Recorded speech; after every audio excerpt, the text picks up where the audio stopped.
Well, well, well, here we are again. Happy Samhain to everyone from Liquid Antiquarians, myself, Dave Broom, and my esteemed colleague, Mr. Arthur Motley. Thank you to all our patrons who are tuning in already, and also to all of the rest of you who are coming along to find out about what is a fairly gory subject, but appropriate for the season of the year, is it not? Arthur. Yes. What are we up to? Yeah, well, first of all, the technical update. So we're going to put the comments, should be able to scroll live for everyone to see.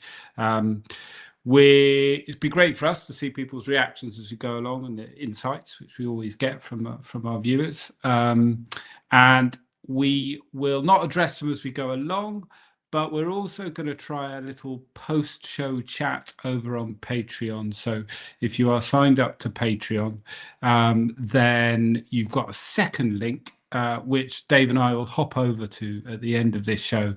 Because I think it's traditionally, we've always, when we've closed an episode, we've always sat there with a dram and breathed and chatted about the show and all the various things that went on, what we've learned, etc. So this time we're going to do it with the Patreon subscribers as well, and that's when we'll address the questions that come up as we go along. So that's the plan, and we do hope you can join us.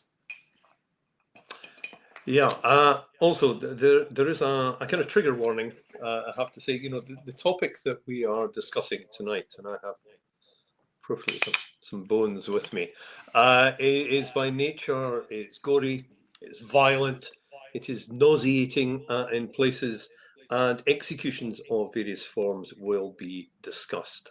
Some of the images that we're going to be showing have content of this type, but only when we feel it was necessary to illustrate a point, not just for sheer vicarious pleasure.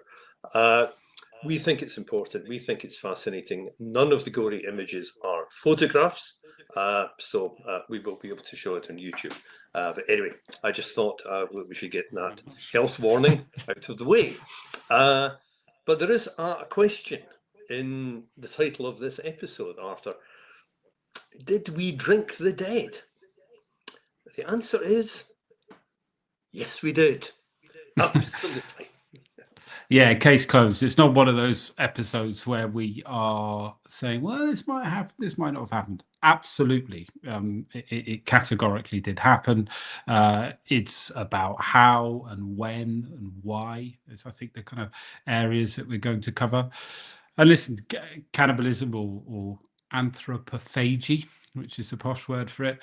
Thankfully, it's extremely rare. We're rightly disgusted by it. But I suppose what deepened my interest in this subject was how, in the past, as you'll see, it was at once an ultimate taboo, but yet somehow also common practice, which I found really weird. And I imagine many of you guys will too. And at all levels of society, people participated in it.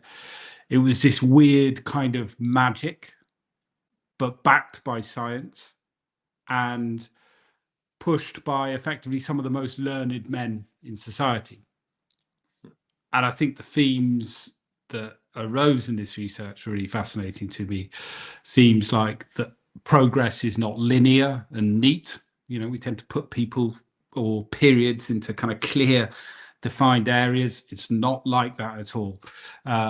And let's face it, humans are weird. They've always been weird. And when we get together in groups, we get even weirder. Belief and morals, they're not straightforward. And I think it comes down to looking at the past, which obviously I find fascinating. And when you look at a different time and place in your own, it becomes weirder. It can become inexplicable. But actually, if you look deeper, you can get closer to understanding a world that felt normal to the people that were in it. We're not normalizing cannibalism, but you get what I mean. You'll see as we go along. Yeah. What time frame are we looking at here? Well, it's hard. Honestly, it's hard to find a time when cannibalism or vampirism didn't exist. We could have added the word vampirism into the title as well.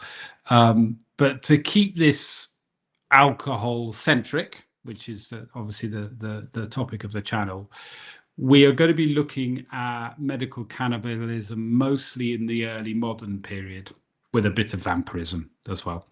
But we can bookend it too. And as I say, there is a long history of cannibalism. And I should say right from the outset, we're not dealing with cannibalism through hunger, which does exist, has always existed, is desperately, desperately sad. This episode has nothing to do with that. But the oldest reference seems to be when you're looking at it for the health benefits, which is a very strong theme throughout this. It goes back to Roman times.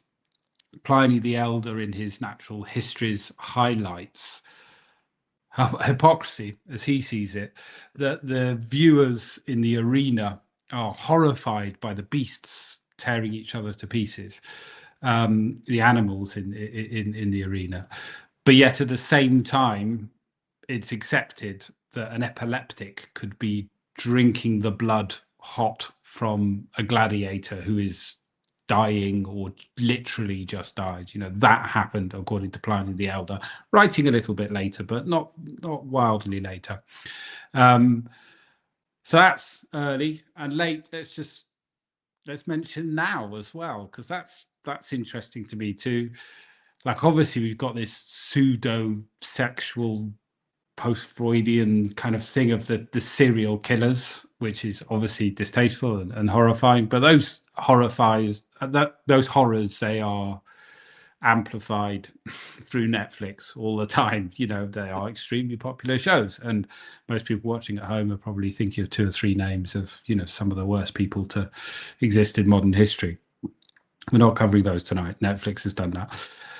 And then I definitely thought about and remembered that bizarre QAnon theory, the one about the deep state cabal of Hollywood Democrat paedophile cannibals running a child trafficking ring from a pizza restaurant in Washington, D.C.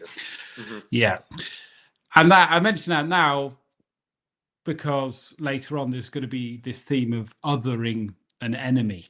And I think that's a great example of that. So, who in the list of, in the last 100 years, like who could we think of, Dave, who's been accused of anthropophagy, and why, and who were they accused by? Haitian migrants relatively recently. I think Elon Musk, to his shame, amplified that one. Jews, the blood libel myth. Japanese soldiers by the British in World War II. So it's a pretty common element of cannibalism that an enemy is accused of it as the ultimate taboo. We'll see that later on more squarely in the period that we're looking at. Cool. So I think that's the introduction. Should we? Should I be worried that you're turning cannibalistic? No, I'm okay with it. I'm as horrified as the rest of us. But so let's go back to a time when consuming a human was relatively common, but also taboo. You ready, Dave? I'm ready to go.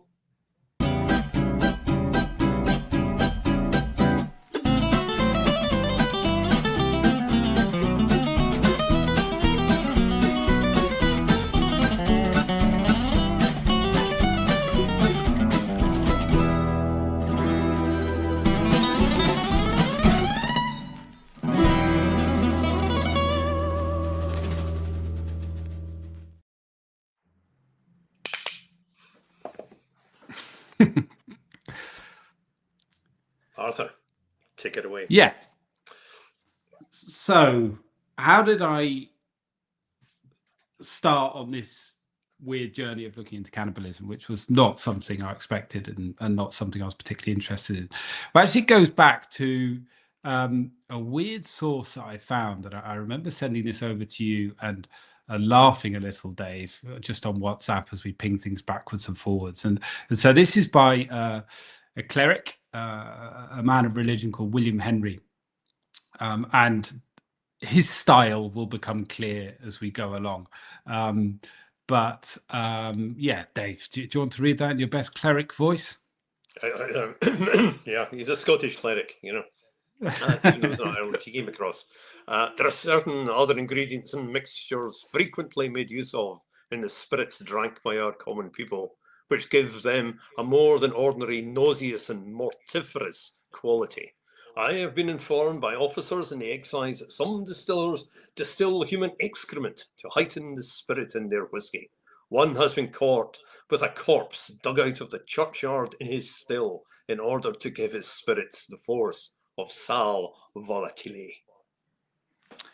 And then this next part as well, Surely no creature upon earth but a dram drinker can be so besotted as to swallow excrement and the juices of putrefied corpses, and to put his life in the power of men who make so light of poisoning. So I thought it was just, I think I was looking into it probably to do with temperance, something along those lines, and attitudes to alcohol. And he was a kind of a person I recognized, I suppose, from having read a lot of that kind of anti-alcohol literature. And the themes are quite similar. So he's looking at how Ireland's piety has kind of crumbled because of strong drink. So this kingdom was once called the Island of Saints, how it has changed. We hear no more in our villages and houses the melody of hymns and psalms and spiritual songs, but the roaring songs of drunkards or blasphemous excretations are heard in our streets. And then talking about the use of grain. So the dragon whiskey has laid its claws on every kind of our corn, on our barley, on our wheat, on our oats, and of late even our poor innocent potato, out of which a very strong drink is now extracted. We are threatened with a famine. And yeah, he talks about how expensive bread is and how they have to import from around the world. And well, actually, this is prophetic, isn't it? It is. Yeah. I've got a feeling I've got that date wrong, actually, 1651. I think this is a little bit later, early 18th century, 17th century, sorry. And he's got a point there, but he's blaming, he's accusing Irish distillers of digging up rotting corpses and using human feces in their stills. But actually, as I found a few things kind of by chance when I was looking into early alchemy, I was reminded of this William Henry piece, and especially this part of the sal volatile, which is ammonium carbonate, which is used in smelling salts. And I was like, hang on, that's familiar. So I actually think that William Henry isn't making this up. He's not getting this from nowhere. I mean, he is wrong to say that lots of people are doing this so people can get drunk all across Ireland and society can crumble, because he also adds a bit about how the spirits drinkers are behaving like impudent dogs. So there's a control thing as well. Like he's actually quite a good writer, but I don't agree with that much that he says. But he is getting it from somewhere, as we will see. So that was kind of like a really interesting little vignette from this in a brimstone tone, but from this guy over in Ireland. And as we'll see, this smelling salt thing is going to come up. So I think he was referring to something that was known about, that I have now learnt about. So that was my trigger for it. Had you come across William Henry until I sent you that using WhatsApp? No, I hadn't at all. And I would have, you're initially saying, well, yeah, this is, he's exaggerating slightly, but it is interesting, how always these very intriguing links into alchemical practices, which also would be castigated, kind of blurring those lines. I think it leads in very, very interesting directions. Well, we are going to start by talking about blood. So the distillation of blood. We'll come on to dung and rotting corpses later on. Don't worry. We'll get there. But Don't let's worry, start Joe. with blood. We're going to get weird. But so yeah, we could have spoken about vampirism a lot more, made it more gruesome, made it longer. But there's a little bit about blood at the start. We're actually starting a little bit earlier. So in the medieval era, with one of those names that's spelt many different ways, but Arnaud de Villanova is the one I've gone for. So he lived 1240 to 1311, and he or his followers, based on work that he had done, probably his followers,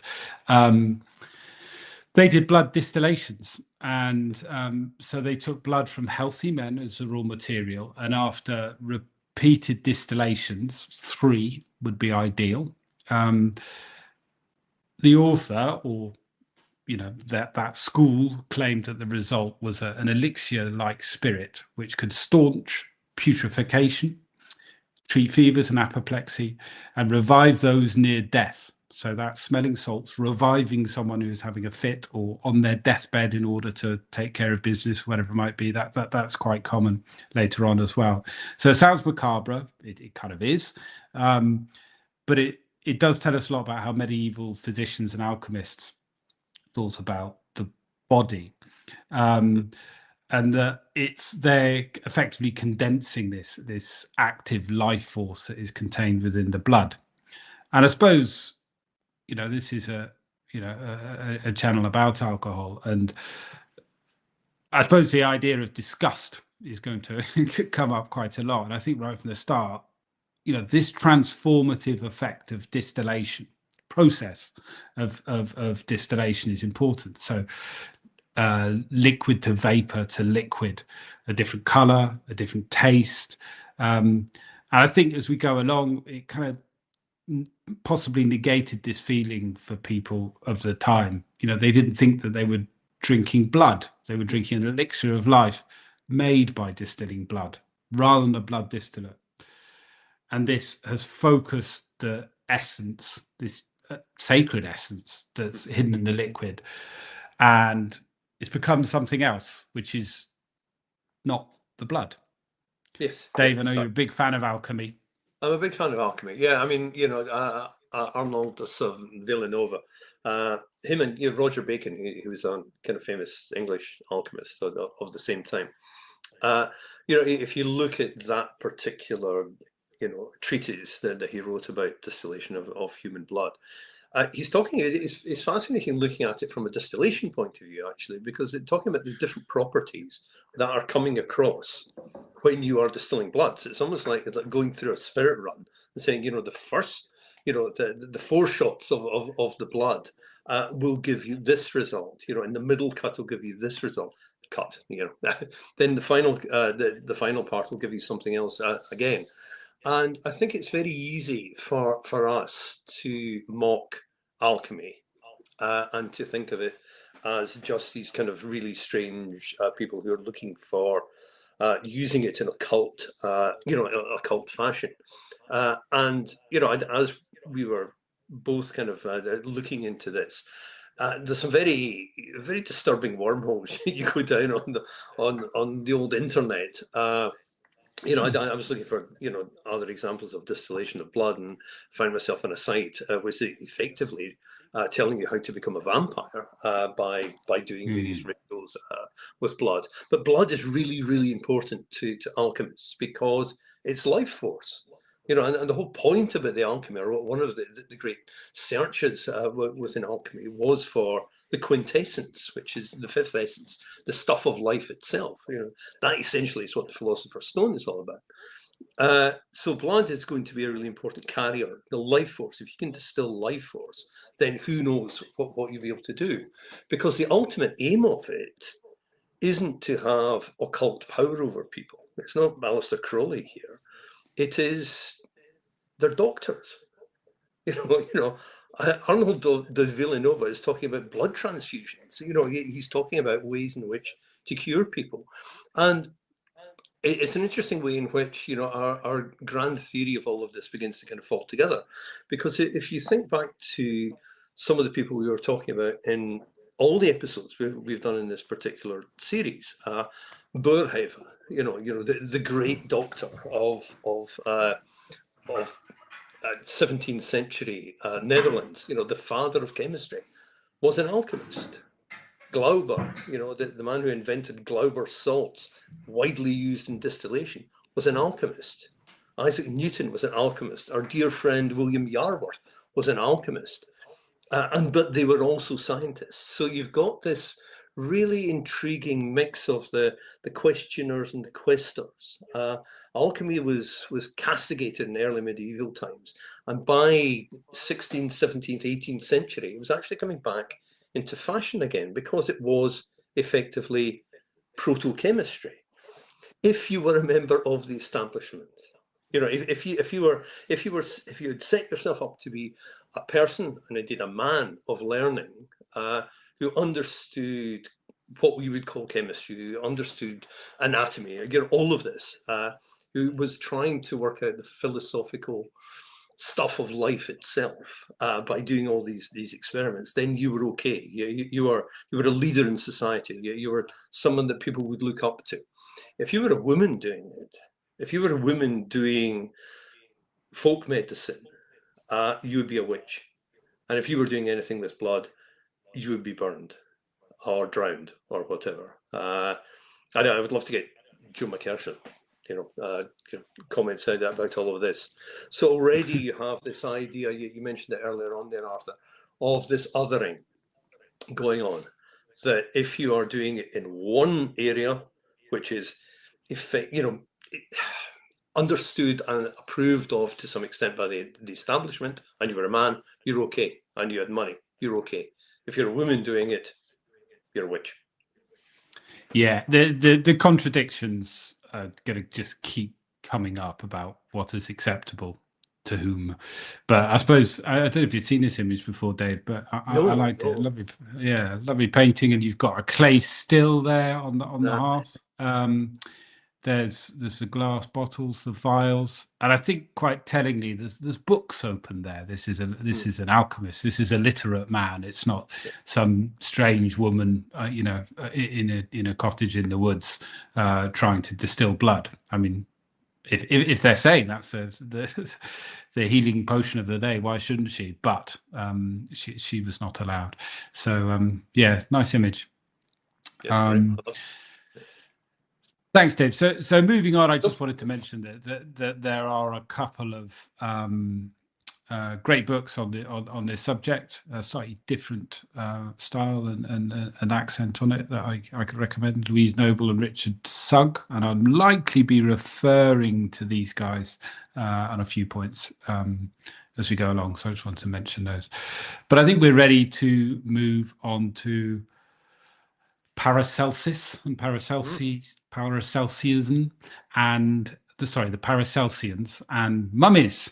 Let's start with mummies, eh? So I feel like probably quite a few viewers would just have heard a little bit about this and the kind of mummy as medicine phenomenon, which probably lasted at least 6 centuries, I think, a long time, and apparently so. But it really gets going in the 16th century. And the idea of it was the pitch inside the mummies, the gloop inside the mummies, is seen effectively as a cure-all medicine, generally speaking, but then there are people a bit more specific about it, as we'll see.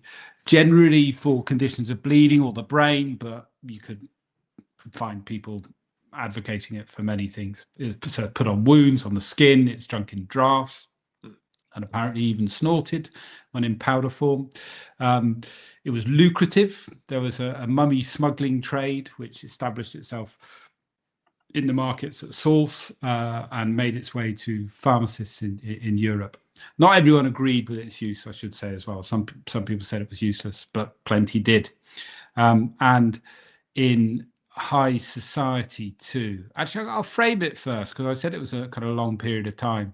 Well, there's there's an early photograph, so 1875, so pretty late, of a mummy being sold. We said there are no gory photographs. That is a photograph. It's not too gory though. People have seen mummies before. People take their kids to the museums to see mummies, so I think it's okay. I can't see the photo. Sorry. Can you not? No.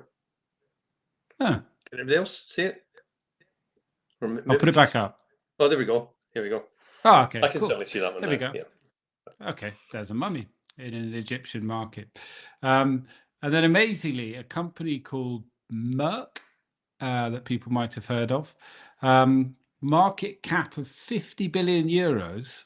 So big pharmaceutical and other things company.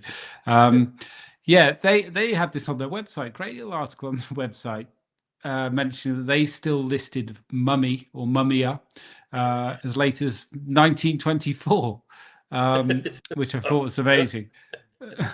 But then going right back, so this translated from the 1286 edition, an Arabic writer, and this hints at a bizarre twist of why mummy became popular, but I'll read it first. So, as for what is found on the insides of their bodies and in their skulls of the substance which they call mummia, it is exceedingly abundant. As for the true authentic mummia, it is a substance that flows from mountain tops with the water, then hardens like pitch and gives off a smell of tar mixed with myrrh. So this true authentic mummia, it actually, the whole thing starts with a bizarre mistranslation that mummy or mummia, or however it was written, and it was written many other ways, they're actually referring to bitumen, naturally occurring bitumen, which was a very useful substance for many things, but including putting on wounds.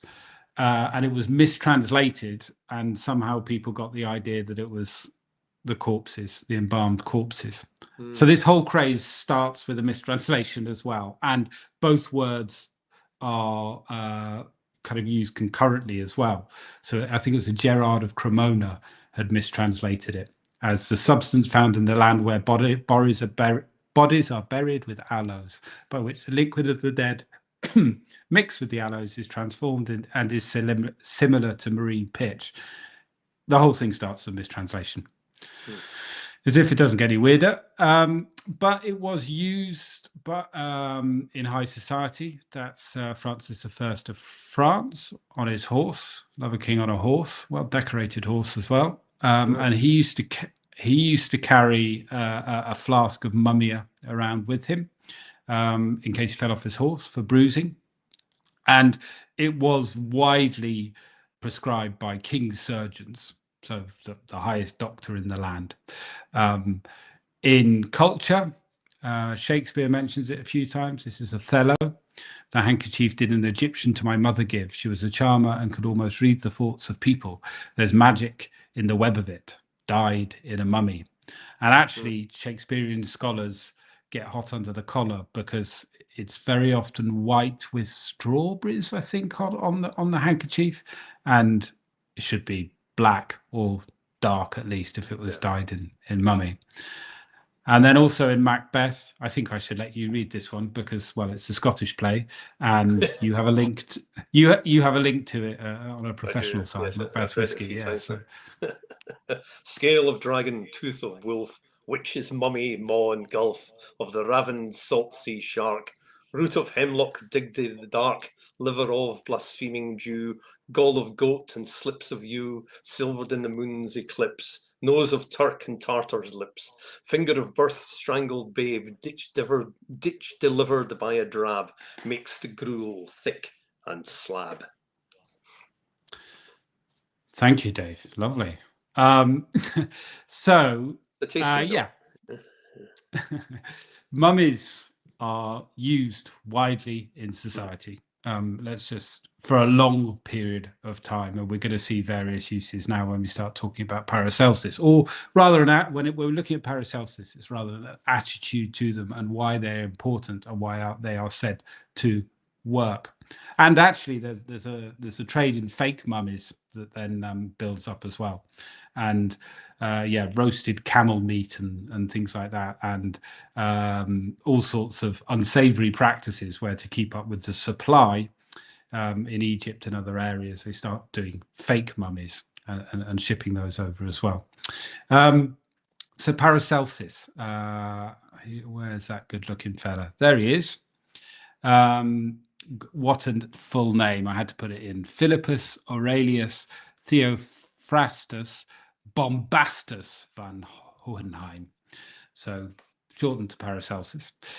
He was a Swiss physician, I beg your pardon. He was known as the father of toxicology, and he became greatly influential after his death.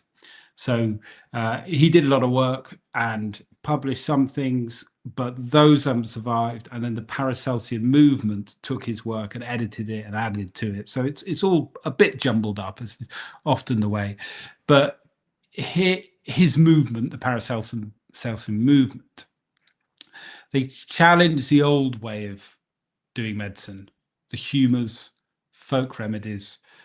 They were doing something different. They were doing something new, and they effectively practiced early biochemistry. And he saw the body as a chemical system, and doses of other chemicals could bring it back into balance effectively, or different substances. And he was a man of God, crucial for what we were just talking about. He was also an astrologer, so he believed that this balance of the universe and nature was important to human well-being as well. And you'll see some of this as we look at his work. And some of it may seem strange, but it's important to say that it's rigorous. There's theory, there's elements of the scientific, as we think of it now, behind it. It's very much not just getting some magic mummy powder and eating it, or just rubbing it on the afflicted area. It's a chemical approach. It's very specific. So he talks about mummy, and in a different way to the way you're probably thinking of it. It's got different definitions. You're probably thinking of bandages, arms outstretched, groaning. He describes 5 different types of mummy, some of which are mummies as we think of it, those that come from long dead bodies. So the first one is Arabian mummy, and he's discussing what they've been embalmed with, so aloe, myrrh, crocus, and balsamum. And that's important because that material is interacting with the spirit or soul, or whatever word we want, the energy, the life force that's coming off the dead body. Number 2, the Egyptian mummy. So this one is aloes and myrrh. But then mummy 3 and 4, I don't know how to say that. Some might be S's, some might be F's. It's hard to know. I've danced around that one. But he's talking about a composition of pitchy and sulfury matter. And he's also saying there is a counterfeit confection that also exists. So he's not so keen on this one. But the Libyan mummy is important.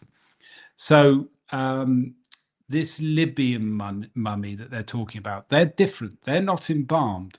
They have died because of quicksands raised by impetuous and turbulent whirlwinds, by which means the unwary passengers are oftentimes swallowed up. And so through the obvolution and rowling of the mountainous sands are soon parched, I think, and dried by the heat of the sun. The flesh thus scorched with the humane bones, it brought away without any admixtures or other embalmings. So that's something different to what we think of. Someone has died, and they've died in a certain way that actually it means this is a good type of mummy. We'll learn a bit more. There's a 5th kind of mummy, which is someone who's only very recently died. That which is extracted from some perfect body, not dying of any natural disease, but of some violent death. So this comes into Paracelsian theory. So I didn't know any of this. When I thought about the mummy craze, I was thinking, okay, mummies are mummies, fine. But actually, in in his theory, there is a life force which exists in us. Some writers have described it as a soul, but like a different conception of soul to what we would have. But it's a very active thing that controls all the bodies within you. And so if you get it fresh or concentrated, that's good. The concentration, there's a risk that that mummy was a human being who died of disease. The Libyan one, they're happily toddling around the desert, so they're healthy to begin with. So there's a good chance they didn't die of disease. And now if I could, oh no, sorry, this one here. So he talks about flesh, which is tender, and that this is good. It's not corrupt. It's got more vitality. It's vivacious. It's more nutrimental than that which a disease has killed and deprived it of a spirit of mummy. But he goes on to say we can't digest raw flesh, so that's not an option. But he does mention that this is experimented or proved by the troglodytes or hedge sparrow, seasoned with salt and pepper and eaten raw. I can't quite hide those comments, but which being boiled or otherwise prepared would lose the effect. So apparently there is a cure for stones, I think it is. Yeah, internal stones, that if you eat a poor raw hedge sparrow or troglodyte, I was surprised that I didn't realize they're called troglodytes. Yeah, I thought those were troglodytes. But anyway, so this mummy that he's referring to is this spirit, and that's why eating or consuming powdered mummies or however they prepare it is a good thing, because the spirit has been absorbed because they've been quickly embalmed, so the spirit can't escape, and it's been absorbed into this gloop. But best of all is a healthy man who has died a violent death, and we're going to come on to this violent death element actually right now. Did you know about that fifth type of mummy, Dave? I didn't. I did. I turned up on another one. I turned up a mummy from 1613. Some of purchase. I find we haven't done a slide for it. I'm just going to read it very quickly. This is in North Africa as well, and it says they make mummy otherwise than in other parts where it's either made of bodies buried in the sands, which he touched on there, or taken out of ancient sepulchres, again, which he touched on. Where they'd been laid and embalmed with spices. And here's the way that they do it in this part of the world. For they take a captive Moor of the best complexion, and after long dieting and medicining of him, cut off his head in his sleep, and gaining his body full of wounds, put therein all the best spices, then wrap him up in hay before being covered with a cerecloth, after which they bury him in a moist place, covering the body with earth.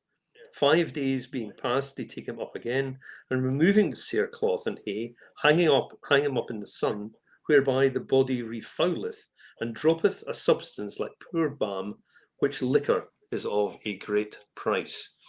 So there you have it. Murdered. So it's almost like the combination of a lot of these things. You know, it's a murdered person who is stuffed in a way which essentially sounds like an awful lot of wonderful North African cooking, and then desiccated. But what you're doing then is drinking the substance itself, which kind of gets us back to your point there. You know, what they're wanting is the liquor. And that was the first time that I've actually seen, you know, rather than the powdered mummy, which you'd be adding to your medicines, here it is, you know, the stuff of the mummy itself that is then consumed or rubbed on. So yeah, once again, drinking the dead. Yeah, and it's about being able to consume this microcosmic, because he's an astrologer as well, spirit that is contained within them, and then take on some of that force yourself. Yeah. And the Paracelsian way of treating people is treating like with like. And so so you are taking on board some of the life force of this person, this quintessence of this person. Fascinating. It's fascinating. Yeah, it really is. So I'm just going to mention again because it's similar. The redhead man comes up. They're really specific about who you should, the redhead man. It might come up later again, but they do quite often specify the redhead man as being the right type of man, as well as being healthy, because in them the blood is more sincere and gentle, and therefore more excellent, whole, not maimed, clear without blemishes, of the age of 24 years, that have been hanged, broke upon a wheel, or thrust upon, having been for one day and night exposed to the open air in a serene time. So. That's why the redhead. We took a long time to work out anyone who explained why a redhead man, but Oswald Kroll did, thankfully. And this idea of them dying in those ways, and this is pretty macabre. It's the fear of that point of dying that seemed to concentrate the soul to the surface, or this energy or spirit to the surface. So it's not just that they haven't died of disease, but it's a concentrating focus of this soul. So you get a purer, stronger dose of it if they have died in that way. And he actually mentions being run through, stabbed. Other people, there's disagreements about it, there's debates about it. Some people say that actually stabbing is bad. I don't quite know why. So some people leave out stabbing and say that's a bad way to do it. And drowning, apparently, and in this goes beyond Paracelsians, I think, but apparently when someone drowned, there are reports that people would try and touch the body to try and take on some of that spirit as well. Just ordinary people, if a body was discovered drowned.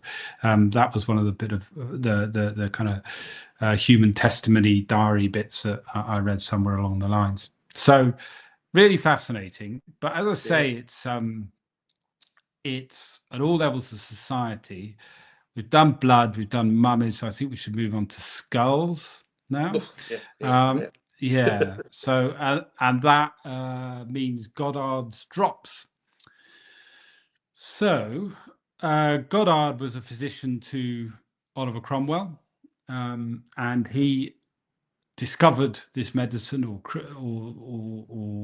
developed this recipe for this medicine involving skull that was purchased of the doctor by King Charles II for, it is reported, many £100 sterling. I've heard £500 in old money, £1,000 in old money. And Cromwell was really keen on this medicine and drank a lot of it when he was ill. He was a physician 1617, 1675. He was a professor of physics at Gresham College and warden of Merton College, which, this is a little bit indulgent, but I pulled off the wall here because my granddad, I didn't have time to do a scan, he was bursar of Merton College, which I think probably is a more recent term of warden of Merton College. That's him in his naval uniform, his career Navy, and when he retired from the Navy, he went to Merton College. Had to mention it. My family would appreciate that. The dose was 7 or 8 drops, increasing by degrees to 40 or 50 on pressing occasions such as apoplexy or lethargy.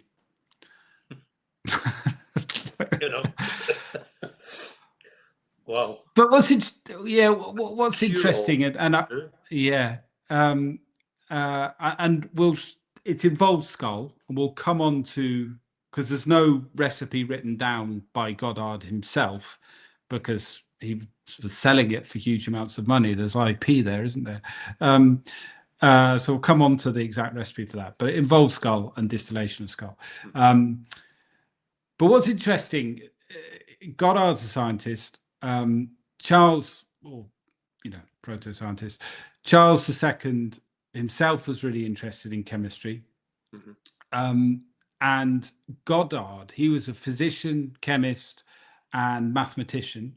He was a founder member of the Royal Society, and apparently he was the second most frequent attendee to the Royal Society.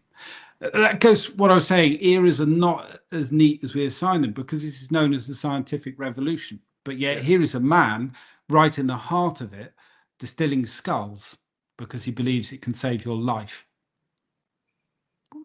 Interesting.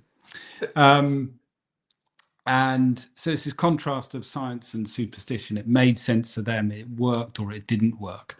And a few other examples, actually, I'll just jump onto this one. Boyle. Not sure when that painting is from, but you can see the dates that he lived there in the slide.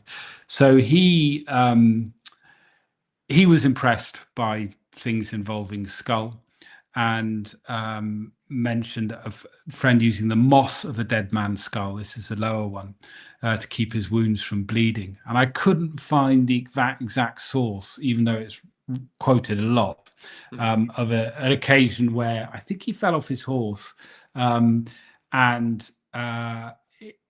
he suffered from nosebleeds. I beg your pardon. He suffered from really bad nosebleeds, and he noticed that absolutely it did work by putting skull moss up his nose. So, how would you describe skull moss, Dave? Do you want to? I mean, if you bury someone, in my experience, after a while, they get a bit moldy, and yeah, I mean, if the skull is exposed in any way, then maybe you go to a battlefield or something. I mean, why you would have skull moss kind of on your person, or just lying around when you fell off your horse? I don't know, really. Early modern first aid kit, basically. Yeah. But yeah, he put up his nose, and lo and behold, his skull moss stopped his nosebleed. I actually thought that was a physiological thing, that actually it was like a membrane in the skull, but maybe. I might be wrong on that. That was an assumption on my part. Literal. But then, it worked or it didn't work. And he actually said, well, no, let me test that. So next time he got nosebleed, he held some skull moss in his hand and his nosebleed stopped. So it worked. So it worked to him.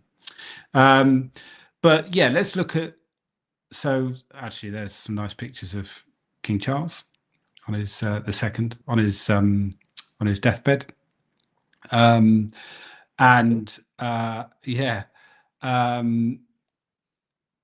so Goddard's drops.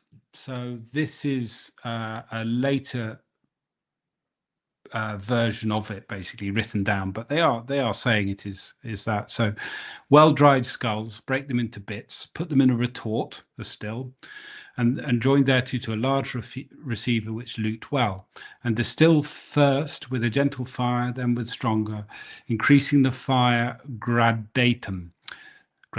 So you will have in the recipient a phlegm, spirit, oil, and volatile salt. Shake the receiver to loosen the volatile salt from the sides, then close your receiver and set it in the earth to digest for 3 months. After that, digest it in a gentle heat 14 days, then separate the oil, which keep for use. It's a complex and careful process. Yeah. It's been thought through. Yeah, absolutely. I just wanted to mention that this is, a good 4 centuries later than the earlier blood recipe. They're still distilling blood, again, against epilepsy, or to help with that, or the falling sickness, among other things. This one's just for fun. The animal water of horse dung, take horse turds newly made, they've got to be fresh ones, and then all sorts of things like fennel seeds and grocer's treacle. So you can make a water from horse dung, but you do need to distill it with a gentle fire, else it doesn't work. And then there's a water of magpies, which involves the distillation of young magpies, but also the white dung of peacock. Lots of that lying around in those days. The horse things. And before we move on from Charles, Sugg, that writer, I didn't quite manage to verify all these, but he said James I refused corpse medicine, Charles II made his own corpse medicine, and Charles I was made into corpse medicine. Wow. The bloody handkerchiefs, I think, were used for something later on as I think as a cure for the sins of the king, I think. And And there we're talking about the politics of the time and Protestantism and Catholicism. Extraordinary, absolutely extraordinary. Yeah. Which, when you mention religion, which obviously is one of the defining points of the time, there's an interesting point on Catholicism, Dave. Well, yes, because all the way kind of through this is, when we were discussing the episode, I was thinking, well, the Eucharist, transubstantiation, is that not the ultimate example of drinking the dead? The transformation of wine into the blood of Christ and the host into the body of Christ. And this again is I think a really interesting. I mean, I'm getting deep into theological arguments or indeed anything anti-Catholic here, but the debate has been going on for centuries. You see it in early medieval times. This idea of questioning, whether it is a cannibalistic practice that you're doing, if this actually has happened. Should we actually be doing this? Is this actually what the meaning of the text in the Bible was about? Or was Jesus simply saying, well, here's a metaphor, for what is going to happen? And there's some extraordinarily lurid tales of Pope Gregory, for example, but also one of the really early accounts of the Grail, the Grail, the Holy Grail, etc. Almost like a kind of precursor to the Holy Grail itself. Speaking of Joseph of Arimathea coming across with the Grail to France, and Arthur and these knights are all involved, and etc., etc. And he's giving the Eucharist for the first time. And he begins to do this, and the bread, which is in front of him, turns into a baby. And angels then appear and say, you have to dismember this baby. And he pulls the head off and he cuts the baby into three. And he's repulsed by all of this. And they say, eat it. And he picks it up and it turns into bread.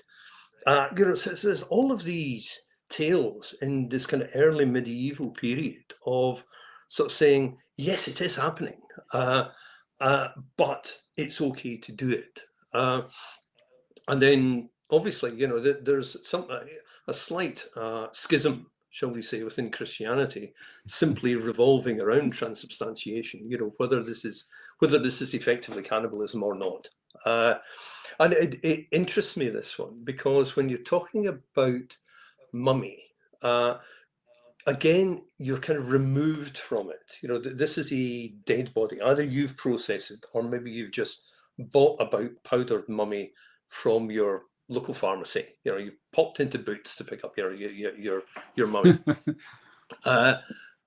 Then you have cannibalism.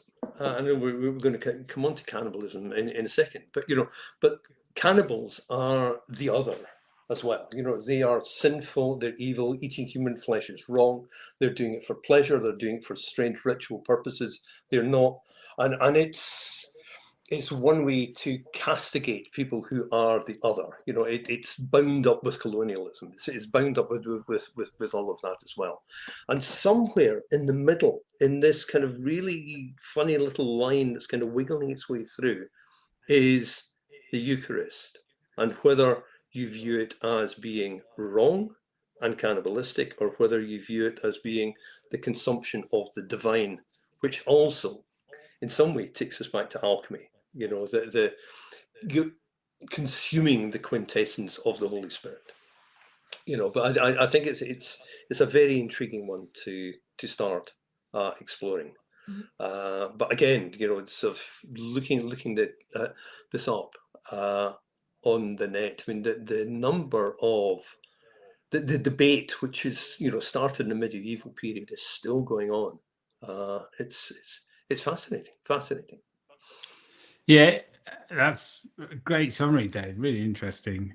I did notice when I went along, I was just looking to see if I'd saved it off, but I haven't. But apparently there was one of these debates which Ben Johnson was present at, not the Canadian sprinter. And the Catholics were accusing the Protestants of being hypocrites because they had criticised them as cannibals. But yeah, they were saying, well, you eat mummy. So what are you talking about? You eat all these kind of weird things.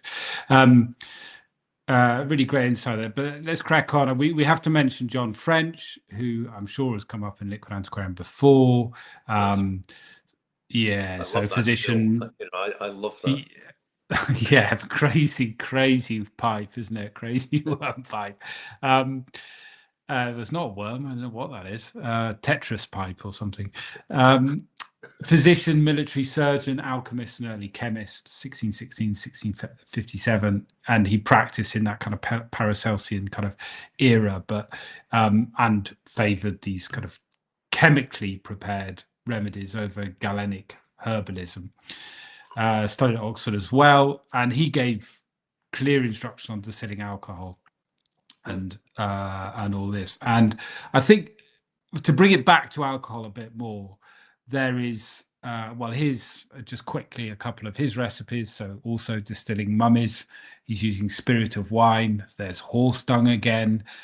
Maybe we could save that for the after show episode about why so much dung, Dave. But and that Manica Hippocrates, that's a big filter kind of sack that they did. So he's making that as well.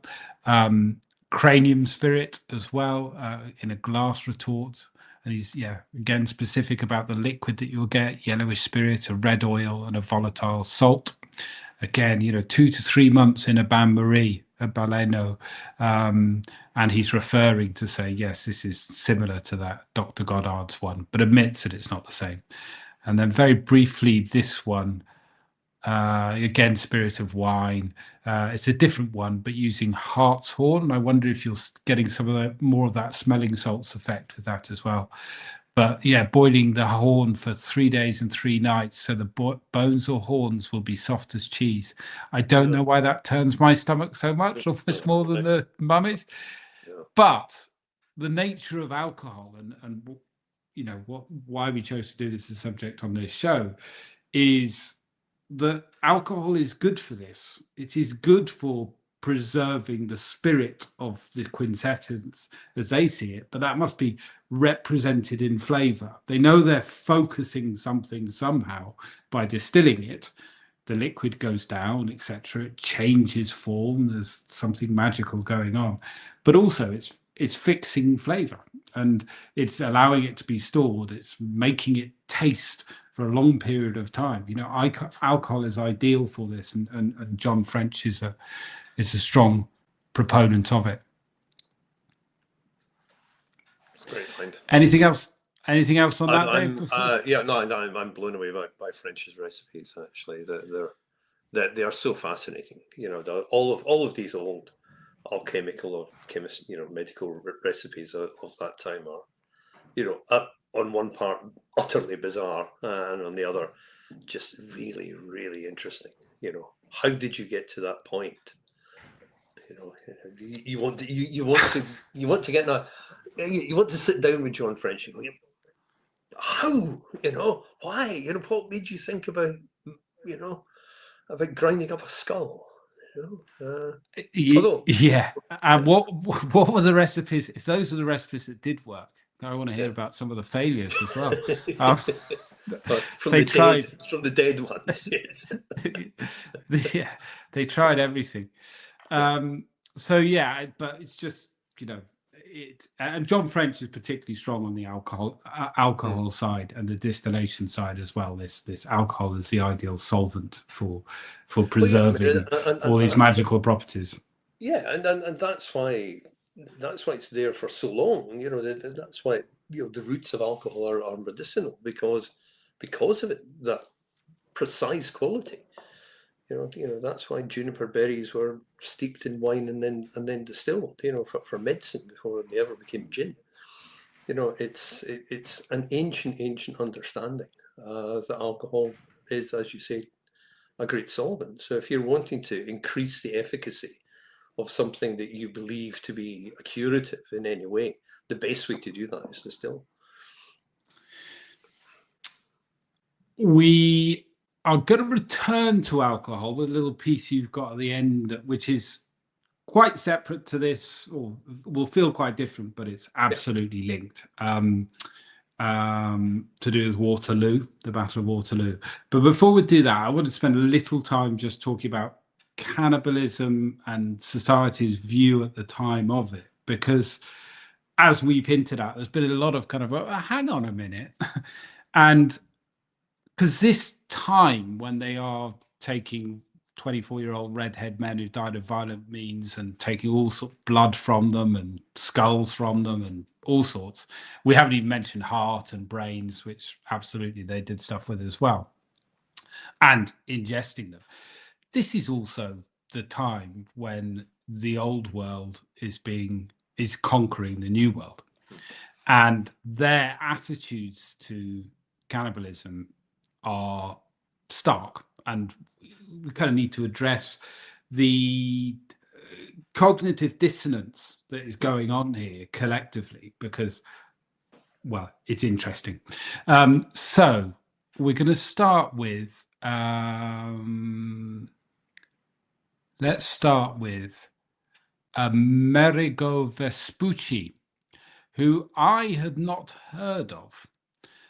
By the way, actually, this next section, if you are sensitive to things like, well, slightly more gory things, this is an image-laden section, which is the old world view of how cannibalism was being practiced in these new places that they were discovering and conquering. And so there's some unsightly images. I have blurred them out, or mostly blocked out all the kind of nasty stuff, which is partly sensitivity to viewers, and you can still very much get the idea, but also I've no idea how the YouTube algorithm worked, and I heard about people interested in Renaissance art getting blocked and things like that, so to kind of be slightly safer. So that's why you're going to see certain bits blocked out. So he was a Medici court artist, the person who did this actually very accomplished picture, Jan van der Straat or Stradanus. The Medici weren't actually involved in the colonization of the Americas, but because I think they were still under the sovereignty of Spain actually at that point, but they wanted to strengthen cultural and economic ties with the new world and kind of build bridges to get in on the action, I suppose, in some way. So but this picture is really interesting in a number of ways. Firstly, there's obviously a Renaissance style to it, but and I've zoomed in on it a bit here. You can see the cannibals in the background. So it's a kind of slightly bucolic picture, and that is America represented in the hammock, a woman totally naked. That's unlikely. You know, these pictures are scenes of things that did not happen. That's very important to mention. And she is kind of vulnerable and seemingly grateful, potentially, for being for meeting this man who's going to conquer and save America, I suppose would be the simple way of looking at it. And there's kind of various beasties in the background. I've no idea what that creature is crawling up the tree. So there's the fear of the wild as well in there with these beasts, but also the kind of promise of riches. I don't think it's overstepping the kind of art history interpretive mark to say there's something a little bit creepily sexual about it, this kind of conquering and the naked woman. I think that's fairly undoubted. Yeah, really interesting. And why I was surprised I never heard of Amerigo Vespucci, who was the explorer, is because that's who America's named after. I didn't know that, bizarrely. Nope.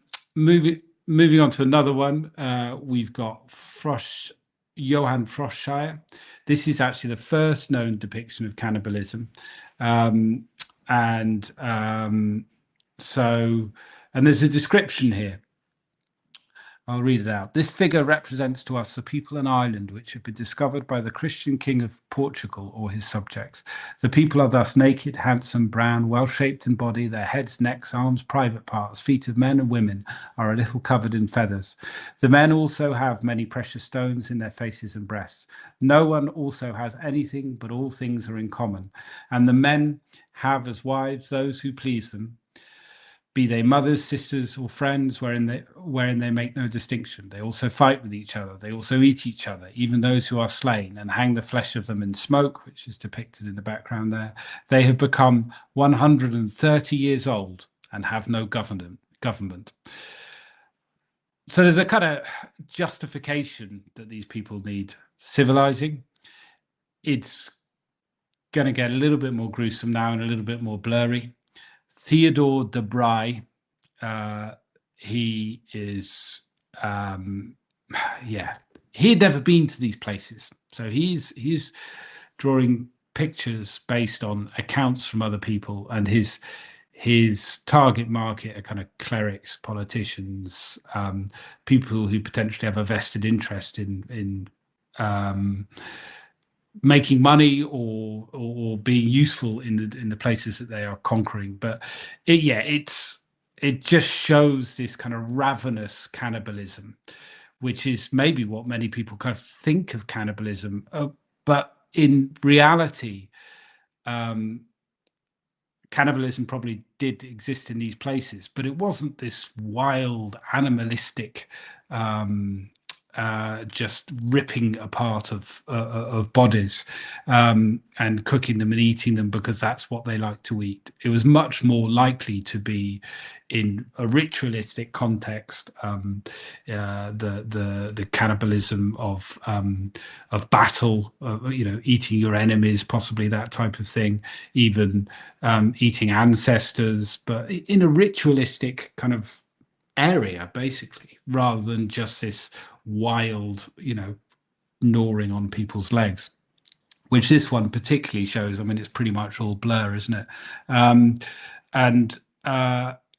This this did not happen. He is drawing for an audience, and the themes that kind of go with that is, it's sensationalist. Basically, it's justifying that conquest, is providing a moral spectacle for Europe, and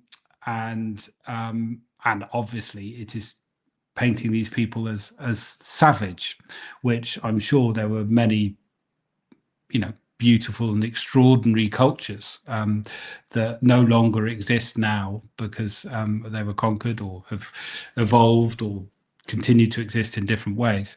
And what I find striking is not only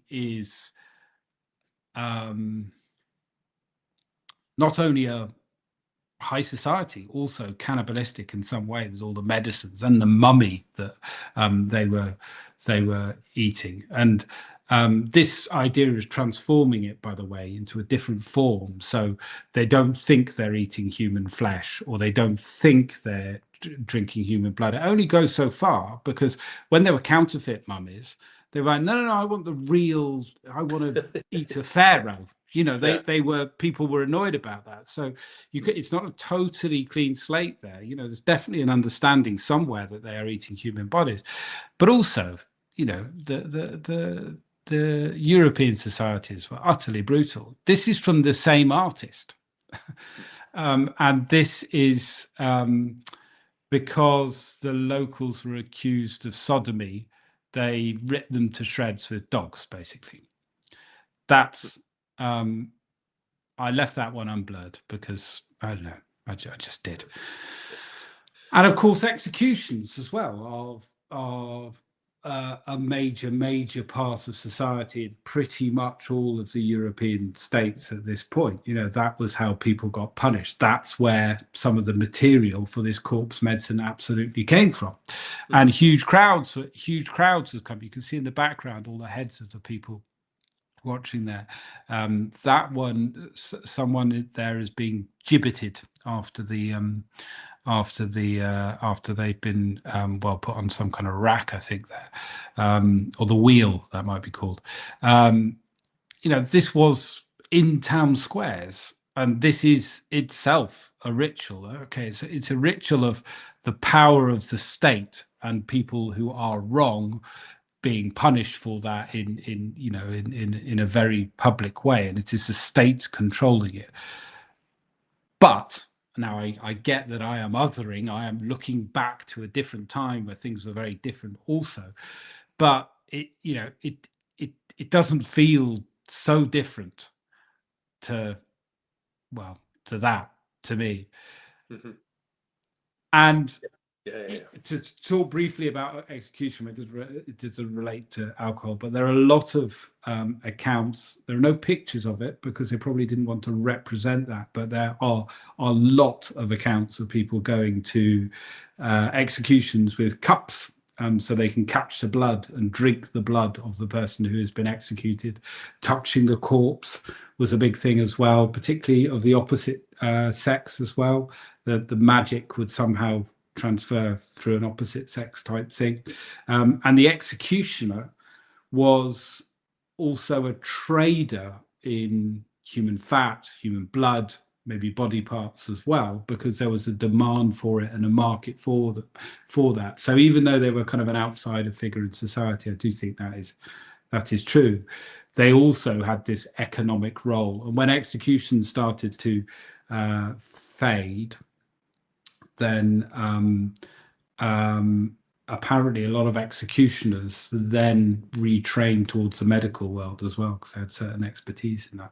There were quite a few accounts. I forget the scholar that mentioned that, which I found really interesting. Nice, it's amazing. Yeah, and yeah, I mean, there's a huge amount of hypocrisy going on here. Using this, these heathens over there, eating each other.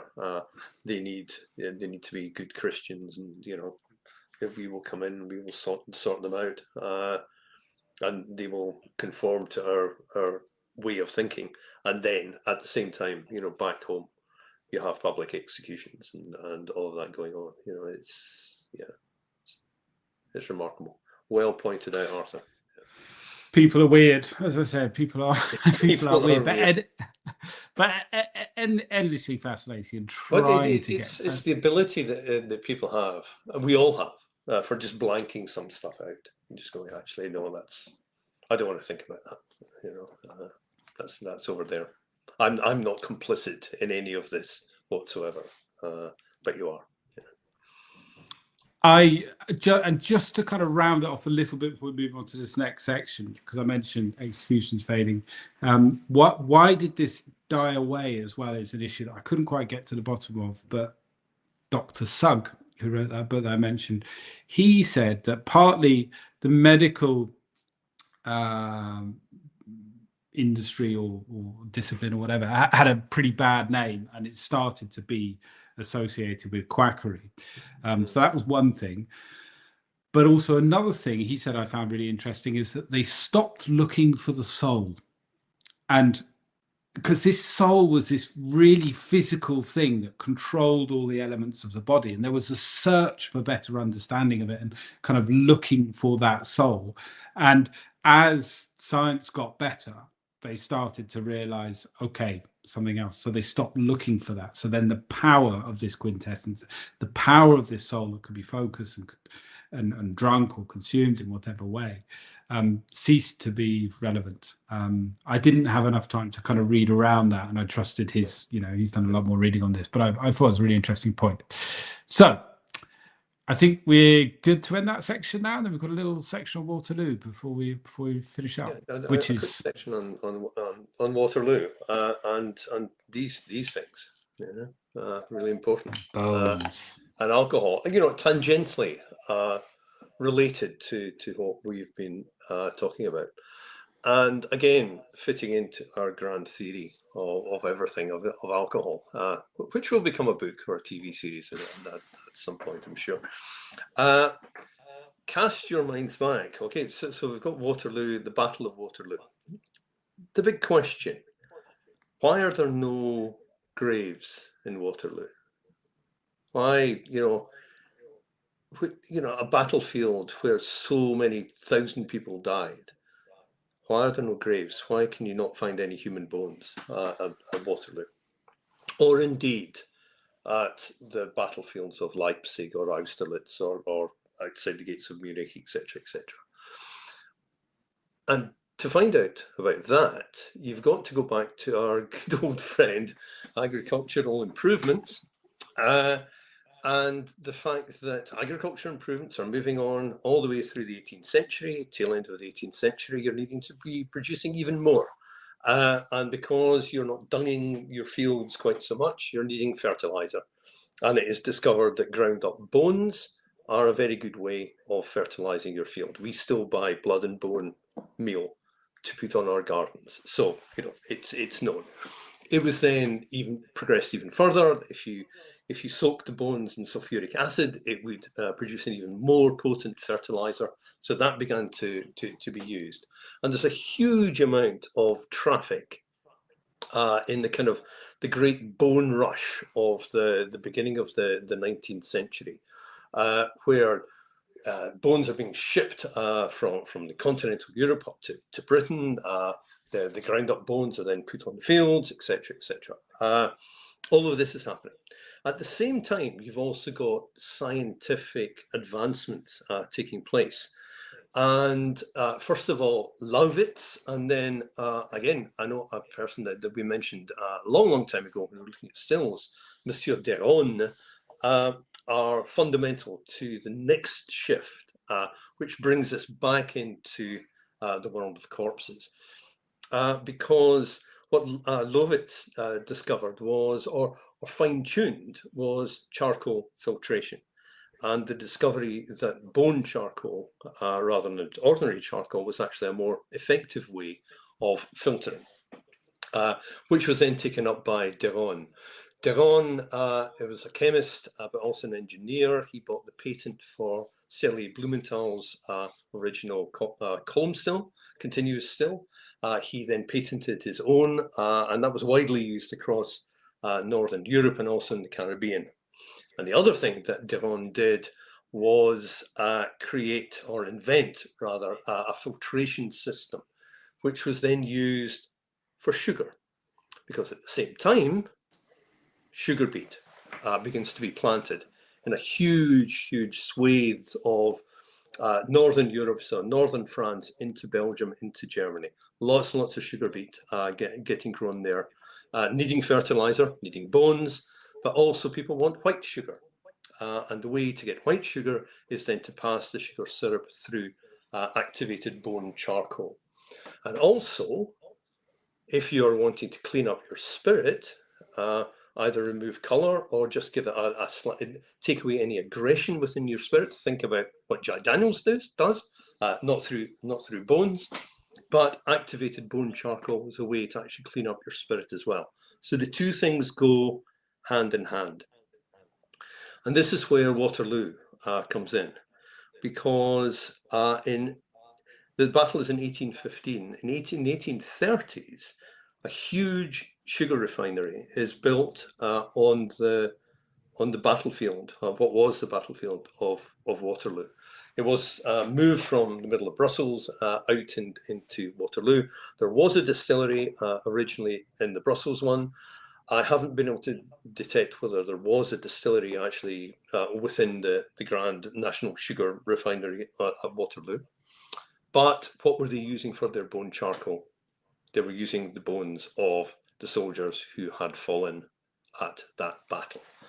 And this had been alerted to the British public back in 1822, when a soldier, who had fought at Waterloo, wrote to the Times about the fact that there was this huge trade in essentially harvesting war graves, whether that was in Leipzig or Austerlitz or indeed later on in Waterloo. The tone of the letter is quite an interesting one, actually, because he doesn't seem to be that revolted by it. He was sort of saying, our brave soldiers fell in the field, and to bring us all freedom, free us from the threat from Napoleon. And now their bones are being used to grow bread so we can become fat again.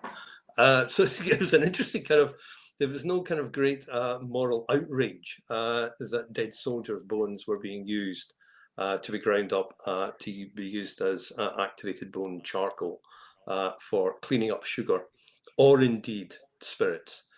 I'm still, it's one of these things. I don't think you're ever going to find the receipt saying, Monsieur whoever, delivery of human bones for your distillery. I don't think that's going to happen.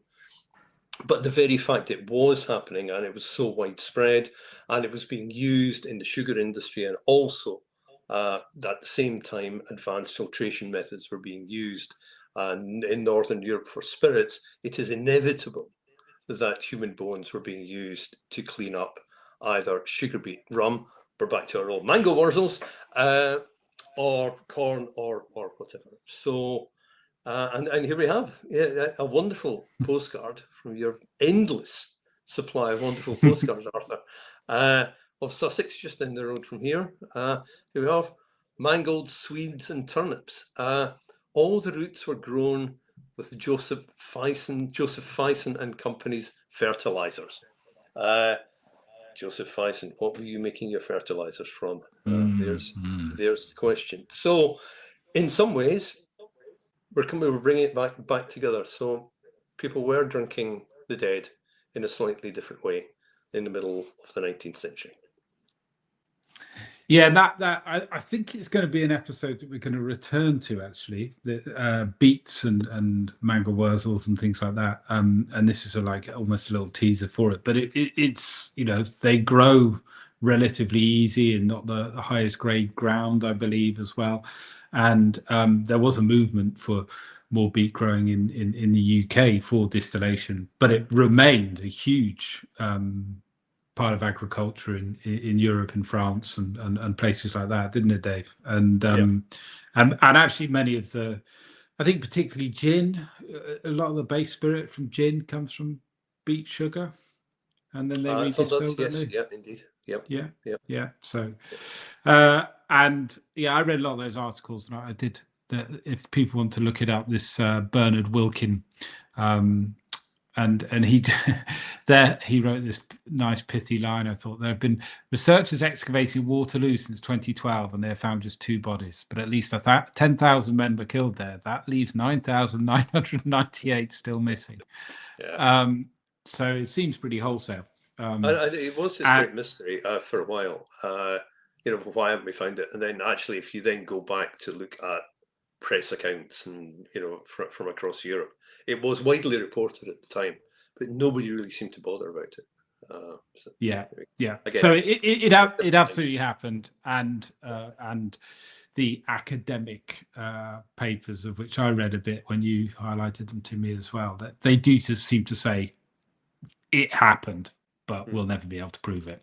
And it seems like no one got caught, or no one got punished, or it was just accepted that happened because it was worth so much money, Arthur. That's why the price of bone went absolutely shot up. And as a result, everybody was going out to digging up graveyards to make a bit of cash. Well, that's a cheery note to end on. Yeah, on such a happy episode as well. We've covered a lot. We have distillation of blood, cannibalism, mummies, ground up skulls, dead soldiers' bones being harvested.